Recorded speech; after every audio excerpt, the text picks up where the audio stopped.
كل البنات دي هتحبني عشاني، البنات دي بتحبني عشان اللي معايا. كلمه الحلال وحرام دي احنا الناس كتير بتستعملها للاسف لما الفقر يزيد. السلام عليكم ورحمة الله وبركاته حبايب قلبي أيها الفام العظيم، وحشتوني. أو في مقولة أخرى والله استجنى. لو ما صليتش العشاء أو المغرب أو أي فرض فاتك من فروض ربنا يا ريت تقوم تصليه عشان الفيديو قاعد بس الفرض هيفوتك. إنما بقى لو ما صليتش على النبي صلى الله عليه وعلى آله وصحبه وسلم فصلي على النبي. ويلا بينا نبدأ الفيديو عشان في مفاجأة صادمة ليا قبل ما تكون صادمة ليكم. فيا جماعة عرض غشيم قوي كده كورسات تكون بتعمله قبل رمضان على دخلة عيد، يعني الحاجات اللي هي بتعملها دي. هو العرض اللي في دماغك Pay as you want، ادفع اللي تقدر عليه. المينيمم بتاعه $9 لأي كورس على المنصة، انجليزي الماني فرنساوي ايطالي ماركتنج ديجيتال ماركتنج ميديا باينج كونتنت، اي كورس. حتى لو الكورس ده سعره ب 200 $300، حتى لو الكورس ده سعره $1000. Pay as you want بيبدأ من $9، ومحدش فيكم بيدفع اكتر من $9 انا عارف، هو كله بيدفع 450 جنيه ويجري. وبيني وبينك انها مصلحة جيدة، ولكن هذه المصلحة الجيدة اخرها 5 ايام. يعني من وقت نزول الفيديو ده عد 5 ايام وبعدها الاوفر هيخلص، فتيجي تقول لي فرما ماليش دعوة، هو الاوفر نازل 5 ايام. هتلاقي كورسات ليها علاقة بالاي اي، كورسات ليها علاقة بالديجيتال ماركتنج، كورسات ليها علاقة بالفيديو اديتنج، تلاقي كل الكورسات موجود معاك منصة وابلكيشن، والكورس مفتوح معاك مدى الحياة. فحتى لو مش هتستفيد بالكورس دلوقتي تقدر تستفيد بيه بعد كده. تقدر تدخل دلوقتي على المنصة تختار اي كورس، تكتب كود فام، اهم حاجة فام 450 علشان الخصم يتطبق. لو الكورس ب $100 هتلاقيه بقى ب $9، يعني يفتح لك كده خانه تدفع اللي انت عايزه. انت اكيد بتدفع المينيمم وانا وانت عارفين. المهم فام 450. ما تنساش الكود، هسيب لك لينك المنصه تحت في الديسكربشن. ولو عطلت وما عرفتش تطبق كود الخصم خلال ال5 ايام هتلاقي في ايقونه واتساب على الويب سايت، اضغط عليها وكلمهم. ويلا بينا نبدا الفيديو. عايز اقول لكم يا جماعه ان الحماسه حماستين. بصوا هي المنشنز كلها غريبه، كلها متكاوي. انا مش عارف هو عمل ايه يعني معرفش. هل انتوا قررتوا تفكروني بيه؟ هل هو عمل حاجه؟ فمش عارف، فخلينا نشوف. ناس كتيرة قوي بتقول على التداول انه حرام. الموضوع حته الحلال والحرام دي الناس بصلها بزاويه غلط، الناس مش السلام عليكم. مبدئيا انا عرفت سر هذه المنشن، الراجل عمل بودكاست تقريبا كان بيرزع، فاحنا عايزين نشوف الزاويه الغلط اللي احنا بنبص لها للحلال والحرام. فيعني احنا غالبا باصين في زاويه غلط، فعايزين نشوف الزاويه الصح. فان الموضوع ده شقين، شق البلدان عندنا، في بلدان كتير عندنا بتستغل الحلال والحرام.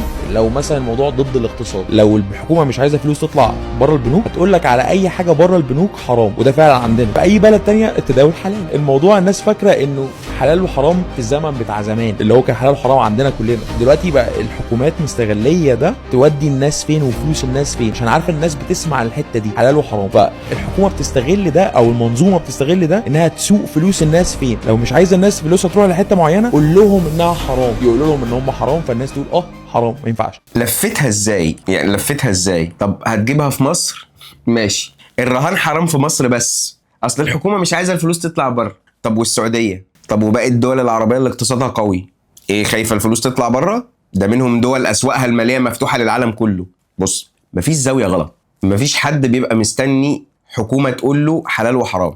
يعني امريكا بتحط قانون، فرنسا بتحط قانون، الدول العربيه بتحط قانون، دي قوانين. القوانين اللي بيمشي على القانون بيبقى تمام، اللي ما بيمشيش على القانون بيتعاقب. دي القوانين. الدين بقى حلال وحرام، ده عقابه في الدنيا، ده عقابه دنيا واخره من ربنا سبحانه وتعالى، ده عقابه سجن، ده عقابه غرامه ماليه، ده عقابه من ربنا سبحانه وتعالى. فهو ما فيش زاويه غلط. امريكا شرب الخمر مباح متاح مش عارف ايه، ماشي يبقى حلال، يبقى شرب الخمر في امريكا حلال وفي مصر حرام.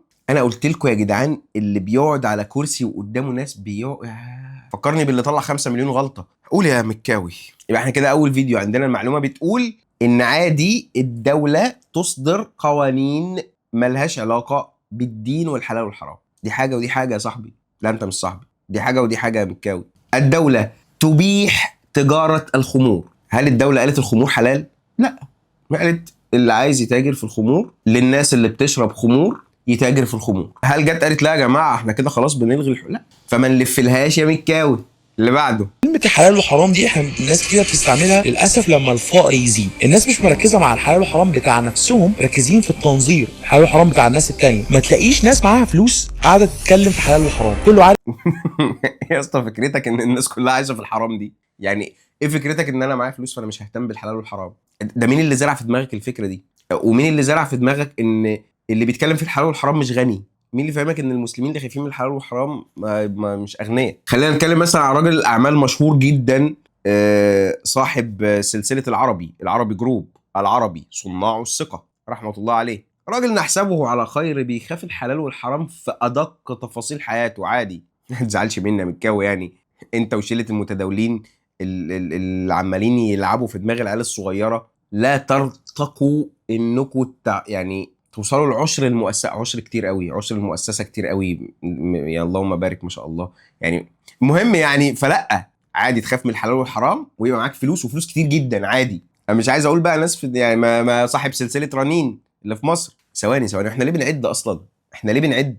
المنطق كله غلط. قول يا مكاوي. ايه الصح والغلط وايه الحلال والحرام بتاعه ومركز فيه. هتلاقي التنظير والحلال والحرام وانت صح وانت غلط دايما بين الفقراء. لما الفقر مكاوي مفيش حاجه اسمها الحلال والحرام بتاعه. الحلال والحرام بتاع ربنا.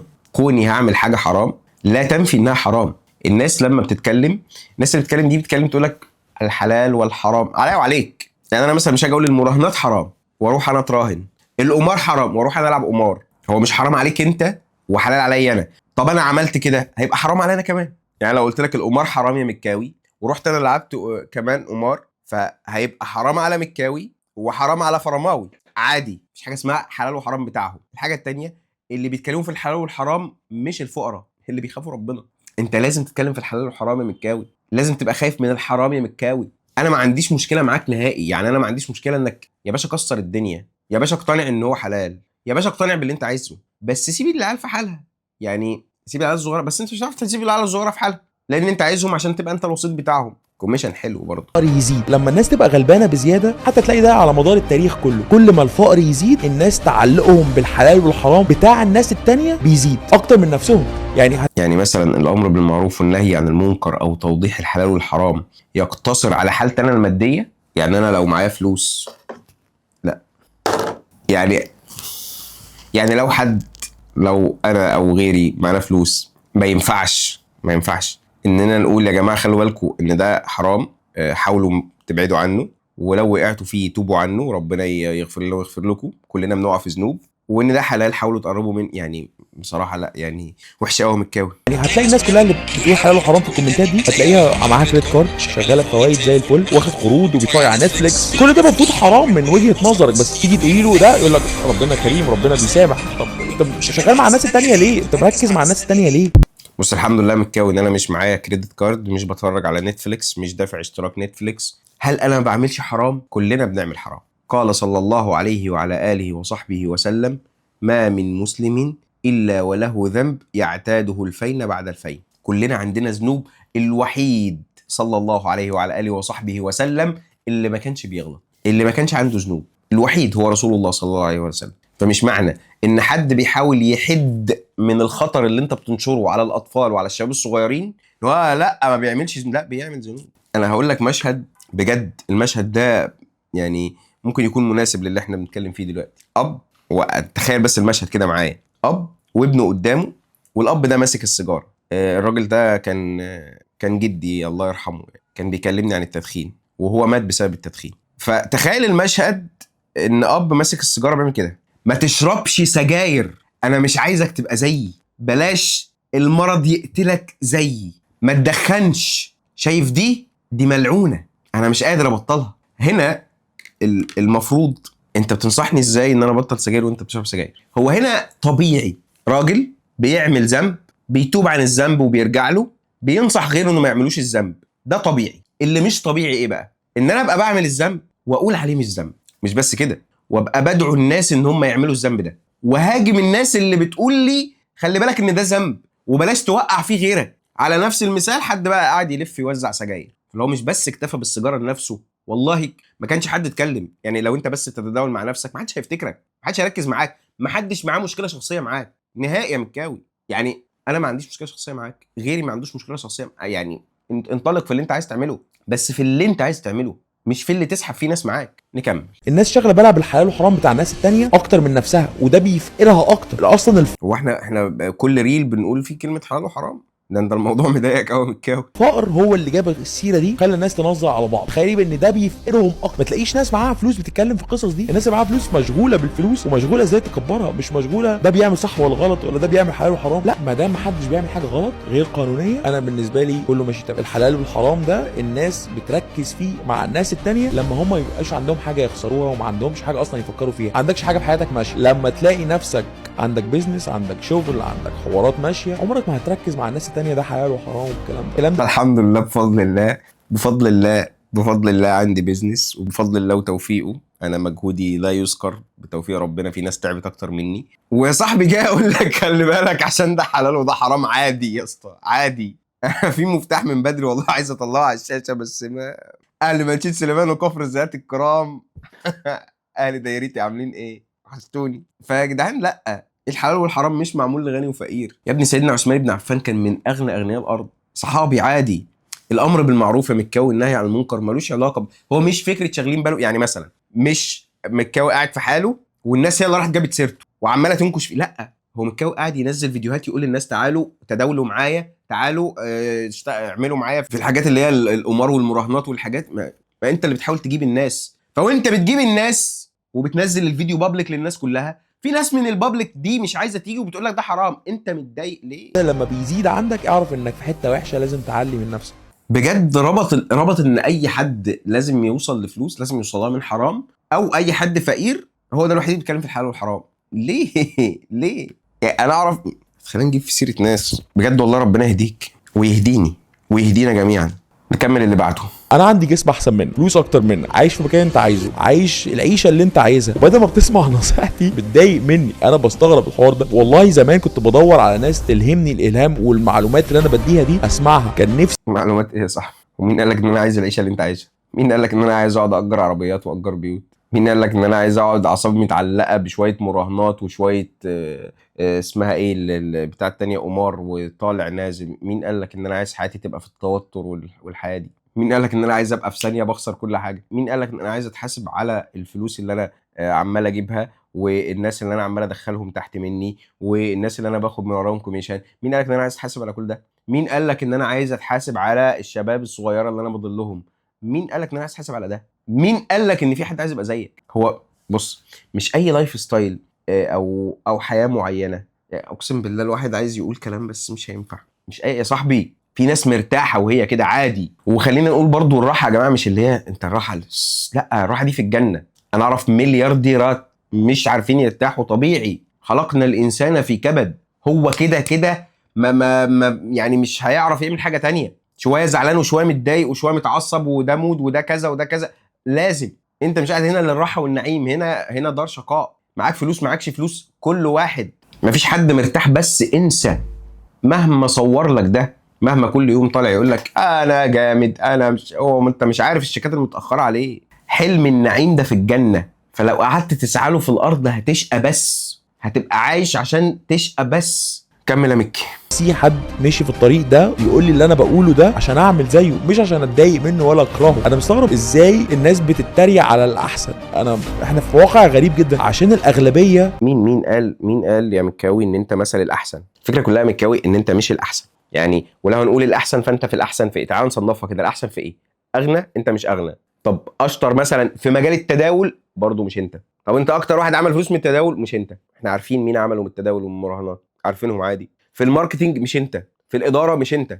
يعني بتقارن بين نفسك بمين فشايف نفسك الاحسن. تتحسبش كده يا صاحبي. ما بيعملوش حاجه فبيتريقوا على الناس القله اللي بيعملوا حاجه. الموضوع غريب. انا لسه قايل لك من شويه التخان بيتريقوا على الانشيب، اللوزرز بيتريقوا على الوينرز، الفقراء بيتريقوا على الاغنياء. الموضوع بقى غريب. احنا في واقع دلوقتي بقى مش طبيعي بالنسبه لي. لا يا مكاوي مفيش كده.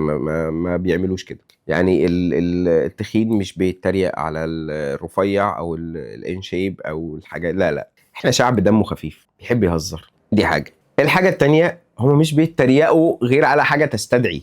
يعني بجد والله حاجه تستدعي، فساعتها بيرموا افيه يهزروا بتاع. لكن مفيش فقير بيتريق على غني. يعني انا ما لقيتش مثلا واحد ماشي كده اللي هو قاعد فشاف كومباوند طلعت مصطفى فقعد يرمي افيهات على طلعت مصطفى. واحد ماشي لقى ماونتن فيو فقعد يرمي افيهات على عمرو سليمان او عمر سليمان. مش عارف بصراحه دي ام جي الاونر بتاع. المهم مش فاهم. ما لقيتش واحد شاف ثلاجه فقال لك بس العربي جروب.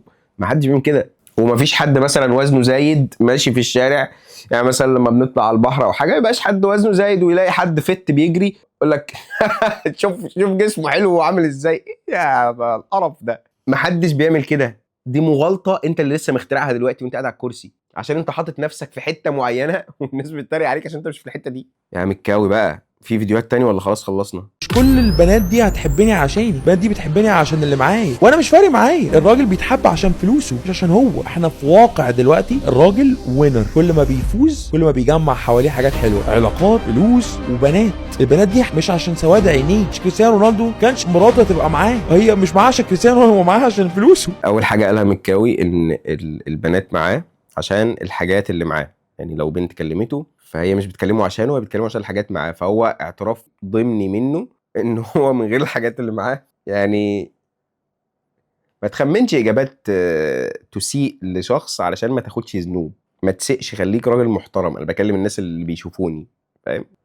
بس احنا عندنا الرجاله بتتعرف عشان الرجاله، بجد الرجاله عندنا بتتعرف عشان الرجاله عادي. وحته ان انت اللي حواليك عشان الحاجه اللي معاك وقيمتك في عينيهم هي لا شيء، هي بس قيمه الاشياء اللي معاك. فده يخليك تصحح نظرك في اللي حواليك وتعيد ترتيب اوراقك، لان كده سواء بقى اصحاب او بنات او ايا يكن، على اساس كلامك ان انت اول ما هتخسر اي حاجه محدش هيبقى جنبك. فمتكاوي رجاء راجع نفسك. المهم في الاول وفي الاخر يا صديقي لازم تتعلم وتبقى شاطر، عشان مفيش مكان للمتكاسل في هذا العالم. ومفيش مكان للي مش فاهم. والى هنا انتهى لقاؤنا. اشوفك الفيديو اللي جاي على خير، والسلام عليكم ورحمه الله وبركاته.